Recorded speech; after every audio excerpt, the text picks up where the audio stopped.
Sir 400 sano jir ah oo ku saabsan qoraxda ayaa laga yaabaa in ugu dambayntii la xalliyo.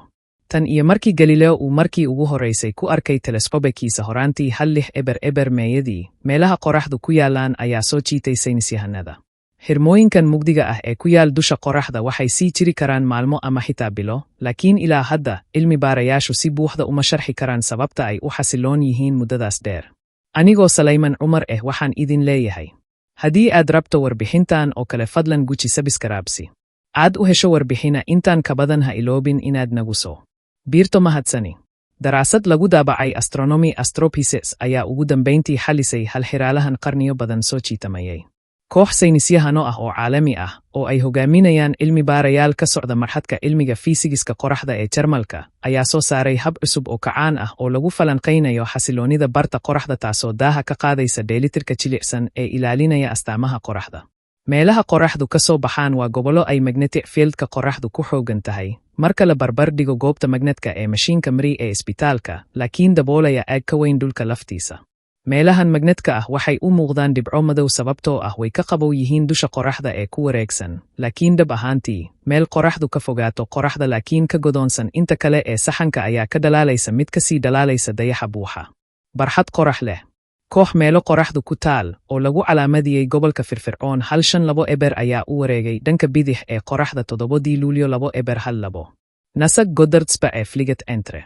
Tirada goobaha qoraxdu waxay raacdaa wareega hal sano oo gaadha dhaqdhaqaaqa ugu sareeya marka duufaanada qoraxda ay u badan tahay inay dhacaan.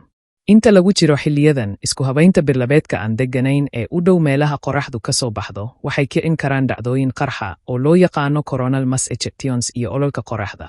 Dhacdooyinkan cimilada hawada sare waxay carqaladayn karaan isgaadhsiinta dayax-gacmeedka iyo, xaaladaha aadka u daran, waxay sababi karaan burburka xadhkaha korontada ee dhulka.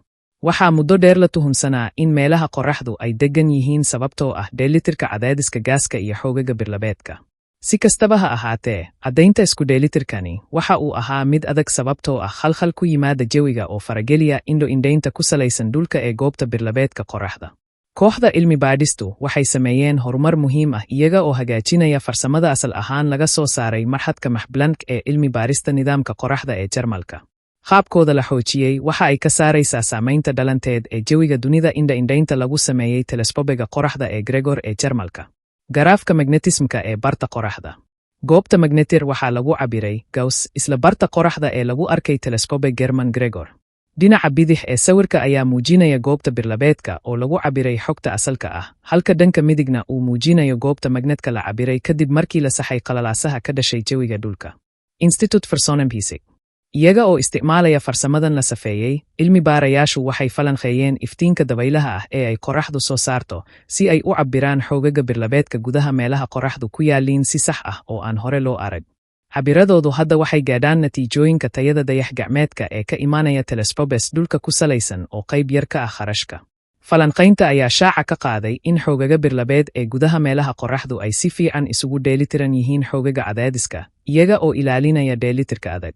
Isku dheelitirnaantan jilicsan ayaa sharaxaysa sababta meelaha qoraxdu ay ugu noolaan karaan muddada dheer ee dusha sare ee qoraxda.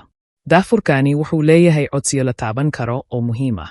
Marka la fahmo hababka saxda ah ee ilaaliya meelaha qoraxdu degan yihiin, saynisyahanadu waxay awoodaan inay saadaaliyaan marka astaamaha qoraxdu noqdaan kuwo aan degganayn oo ay u badan tahay inay soo saaraan dhacdooyinka cimilada hawada sare.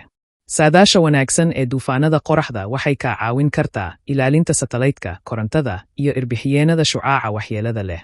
Maadaama ay bulshadeenu sii kordhaysa ugu tiirsan tahay tiknoolajiyada dayax-gacmeedka iyo kaabayaasha elektarooniga ah, cilmi baaristan ayaa bixisa fikrado muhiim ah oo lagu ilaalinayo nolosha casriga ah ee ka dhanka ah khataraha qoraxda. Waxa kale oo ay ka dhigan tahay tallaabo weyn oo hore loogu qaaday fiisigiska qoraxda, isku darka indho-indhaynta ku salaysan dhulka horumarsan iyo farsamooyinka falanqaynta casriga ah si loo xalliyo mid ka mid ah siraha ugu dada weyn ee xiddigiska. Maqaalkan waxaa markii hore daabacay Universitoday. Akhri maqaalka asalka ah.